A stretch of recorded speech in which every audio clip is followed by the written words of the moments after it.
mammoth? Yeah, can we keep it actually? No? But here's the catch, you have to find it. And it Some dogs are happy just being on the ground, running through fields and chasing whatever catches their attention. But Yuka has always seemed fascinated by the world around him. He loves the mountains, the open air, and the feeling of freedom. And somehow, that love eventually brought him to a place very few dogs ever get to experience: the sky. Yuka had spent a long time watching me prepare for my paragliding flights. Whenever I brought out the glider, he would come over and stay nearby. Sometimes he would sit quietly and watch, and other times he would follow me around while I checked the equipment.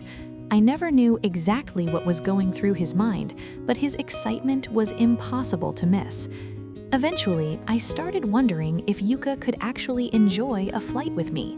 It was an exciting idea, but I knew there was a huge difference between an exciting idea and a safe one. I couldn't simply take him into the air without knowing whether he was comfortable, so we started slowly. I let Yuka spend time around the glider while we were still safely on the ground. He could sniff it, walk around it, and watch it move in the wind. I also introduced him to a specially prepared harness and made sure he could wear it comfortably. At first, everything was new to him, but after spending more time together, Yuka became completely relaxed. The harness stopped bothering him, the glider became familiar, and the whole routine turned into something he actually looked forward to. Whenever he saw me preparing the equipment, he would come running over with his tail wagging. He seemed to know that another adventure was about to begin. We didn't rush anything. We spent months making sure Yuka was comfortable and that every part of the experience was safe. Eventually, we found a day when the weather conditions were calm and suitable for flying. We traveled to the Alps and Yuka seemed full of energy from the moment we arrived. He explored the mountain paths, ran ahead, and kept coming back to check on me. But when we finally reached the launch point, he became surprisingly calm. I secured his harness and carefully checked everything one last time. Then we moved toward the edge of the mountain. The wind caught the glider. We started running, and suddenly the ground was gone. Yuka was in the air. I immediately looked at him, expecting some sign that he was nervous, but there was nothing like that.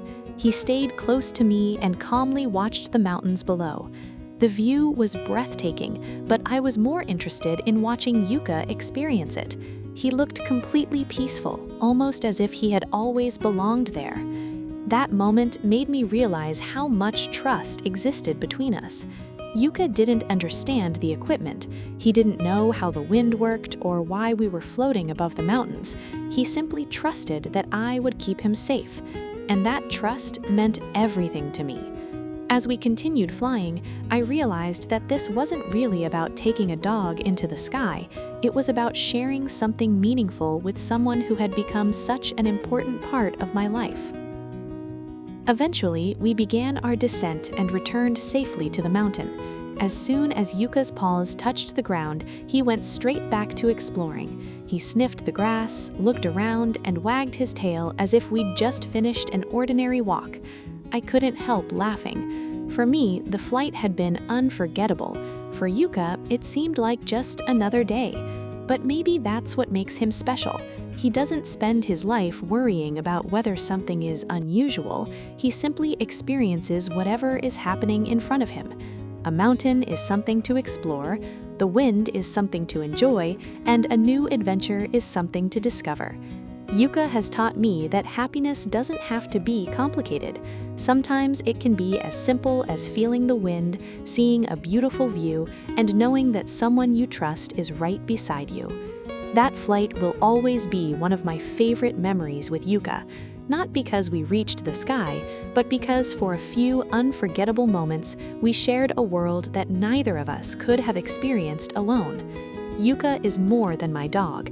He's my companion, my adventure partner, and a constant reminder to enjoy the moment instead of worrying about what comes next. And whenever we return to the mountains, I can't help wondering what adventure we'll discover next. If Yuka's story touched your heart, don't forget to like this video, leave a comment, and subscribe to the channel for more touching and inspiring animal stories.